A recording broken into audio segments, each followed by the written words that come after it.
रायगड जिल्ह्यातून एक धक्कादायक बातमी समोर येते। नेरळ पोलीस ठाणे हद्दीतील दामत गावात एका लहान मुलावर लैंगिक अत्याचाराचा गंभीर प्रकार समोर आलाय। पोलिसांनी आरोपी जमीर तांबोळी याला ताब्यात घेतलंय।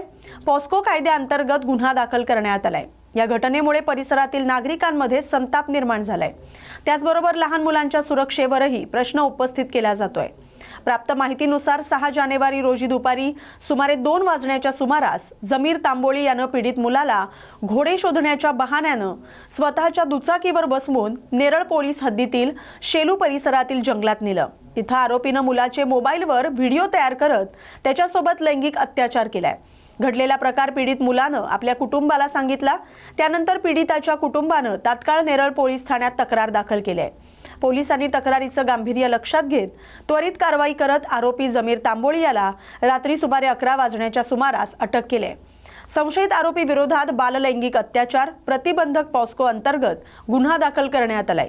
या प्रकरणाचा पुढील तपास नेरळ पोलीस ठाण्याच्या महिला पोलीस उपनिरीक्षक प्राची पांगे यांच्या मार्गदर्शनाखाली सुरू असल्याची माहिती नेरळ पोलीस ठाण्याकडून देण्यात आली। गावातील आणि परिसरातील नागरिक या घटनेमुळे संतापलेले आहेत।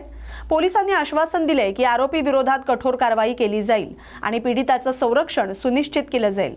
ही घटना लहान मुलांच्या सुरक्षेच्या दृष्टीनं गंभीर इशारा ठरले। पालक आणि नागरिकांना सतर्क राहण्याचं आवाहन पोलिसांनी केलंय। अशा घटनांविरोधात त्वरित माहिती पोलिसांपर्यंत पोहोचवण्याचं आवाहन करण्यात आलंय। तर पोलीस अधिकारी परिसरात सुरक्षा उपाय अधिक काटेकोरपणे राबवण्याचे निर्देश दिले आहेत।